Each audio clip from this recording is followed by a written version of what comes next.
Thank you, sir. Myself, am I audible?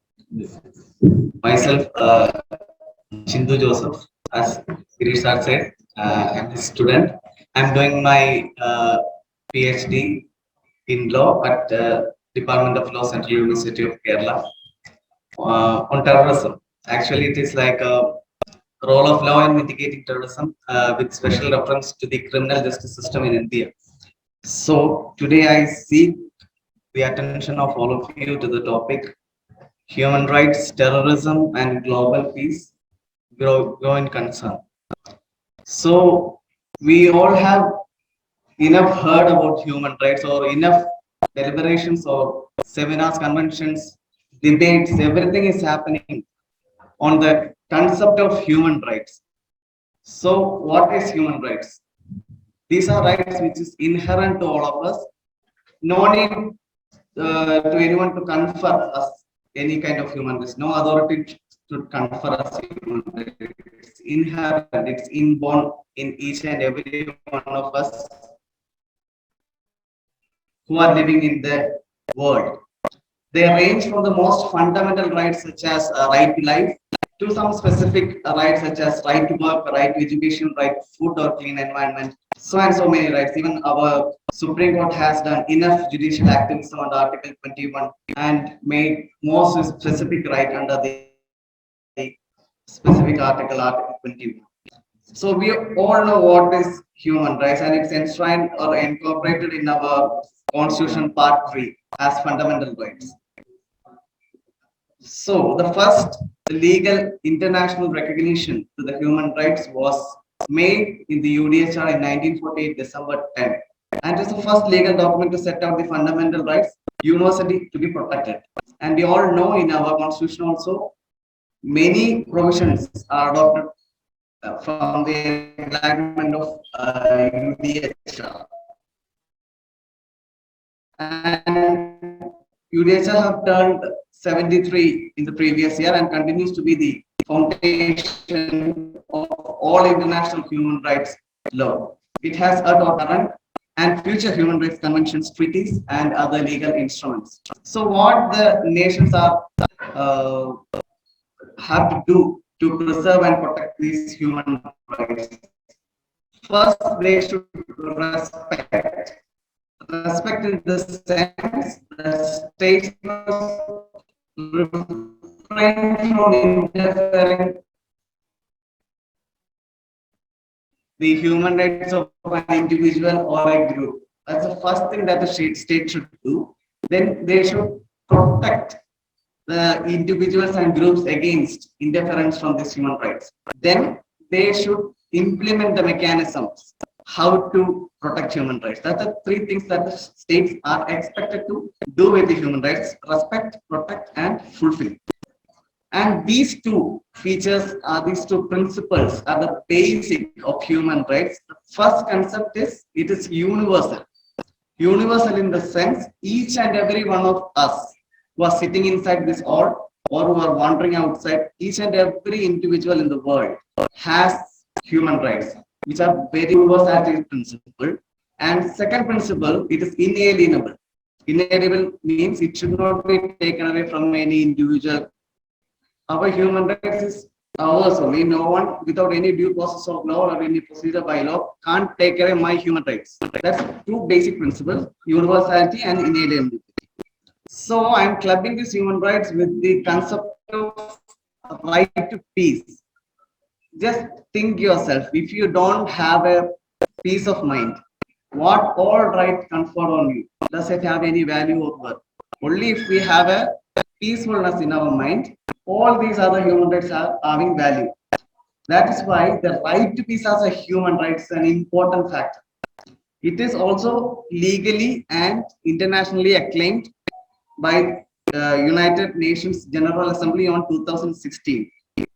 You can see that resolution, and it says everyone has the right to enjoy peace such that all human rights are promoted and protected and development is fully realized.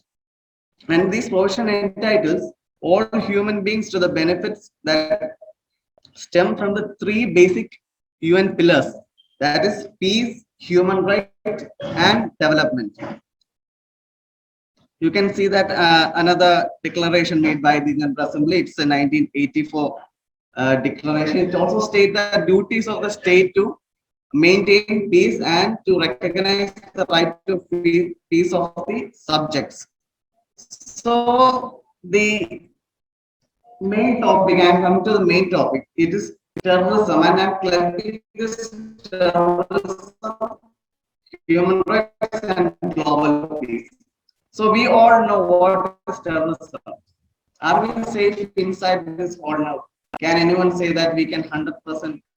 Definitely not. A blast or even a mass shooting can happen anytime. I'm not threatening anyone of it. That is the unpredictable nature of the terrorism, makes it the most lethal thing the current world is facing. It can be simply said as the unlawful use of force or violence against person or property to intimidate or coerce a government or its citizens to further certain political or social objectives, to attain some sort of political, social, or religious ends. They are doing this act of terrorism. It can also be said as a calculated use of violence to create a general climate of fear in a population and thereby to bring out about a particular political objective. Okay, can anyone say there's a proper definition to the terrorism? This is one of the another important issue the world, entire world, international organizations, and the most dominant states are facing, that there is no uniform or consensual definition which is universally accepted by the world for to classify these acts as terrorism or these acts as not terrorism. Then only we can mitigate it properly. If we are lacking such a proper definition, how can we control that phenomenon? That's a basic issue. Even still now, the world is facing. It is not at all definitely in all jurisdiction.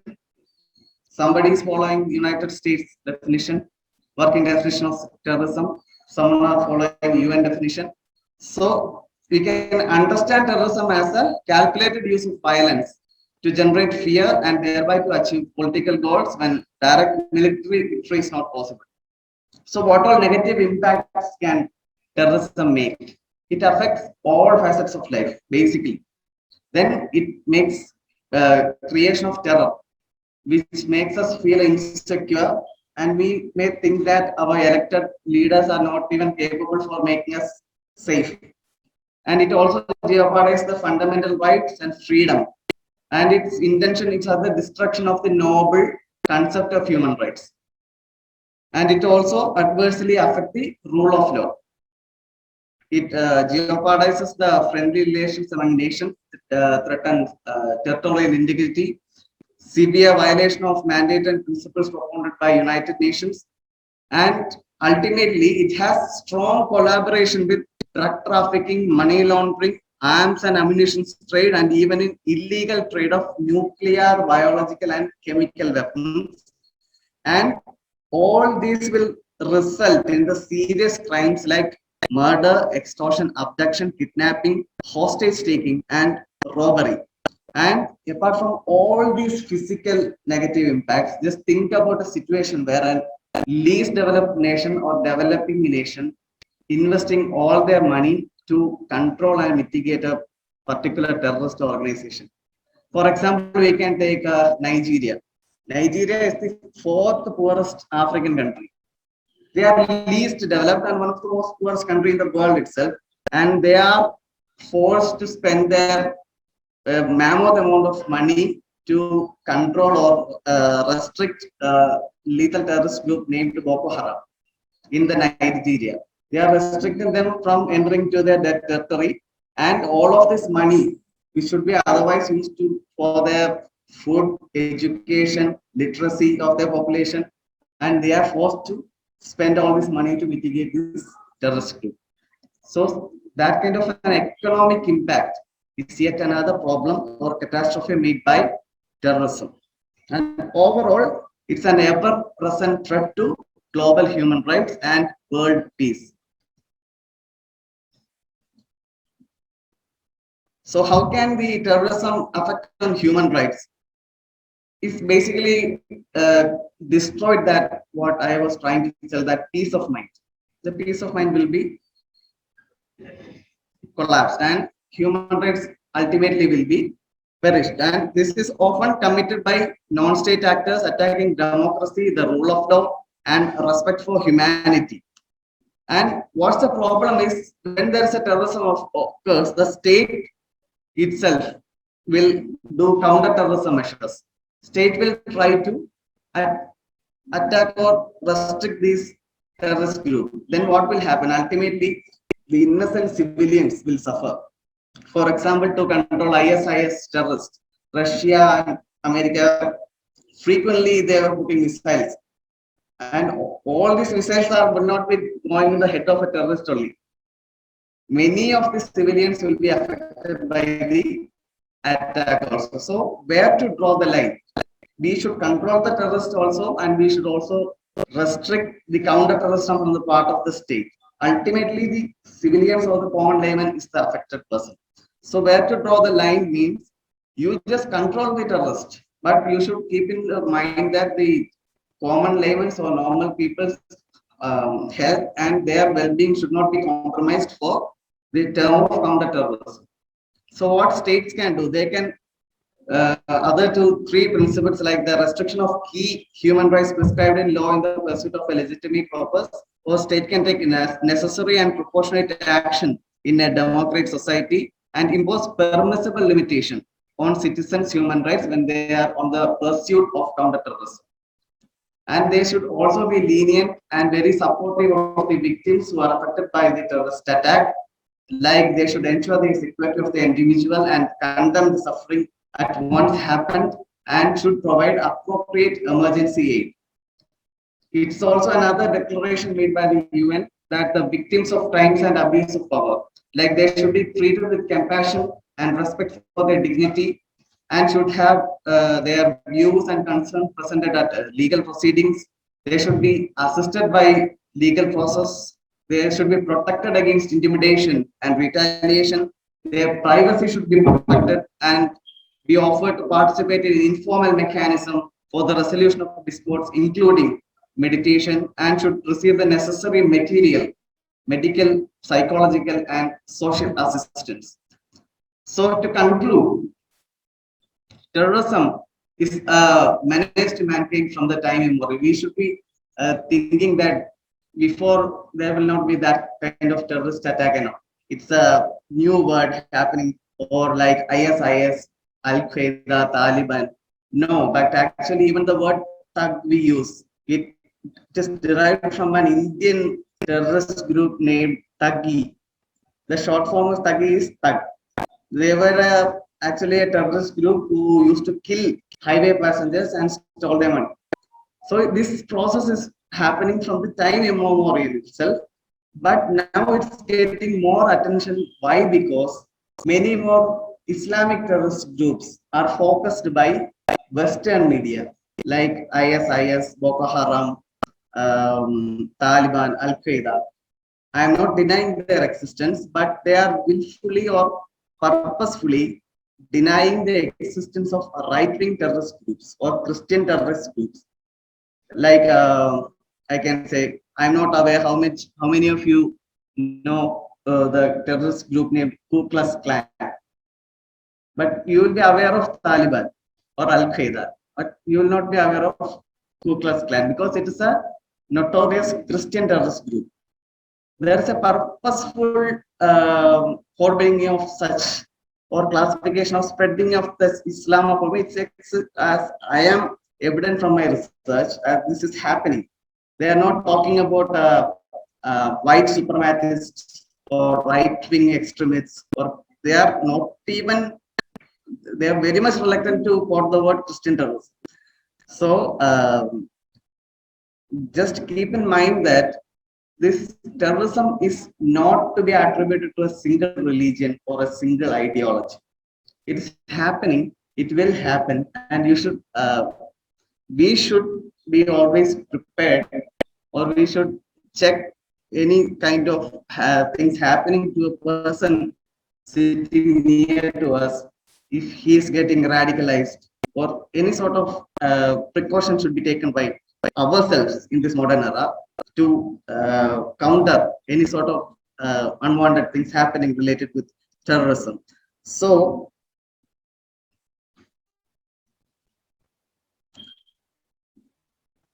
as I said, there is no generic definition of terrorism. It is one of the yet another problem faced by the uh, current world in the terms of terrorism, counter-terrorism, and terrorist acts can certainly threaten international peace and security, but not every terrorist act does so.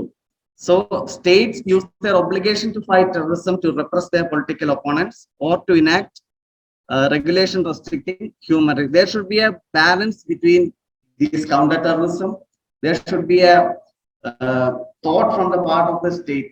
While we counter the terrorism, we should not compromise with the human rights of the common citizen. So an equilibrium should be achieved at the end. Thank you so much.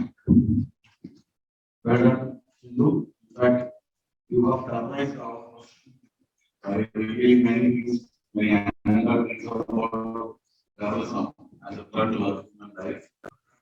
And in fact, the definition of terrorism is that there is no consensus among world nations about the definition of what is terrorism.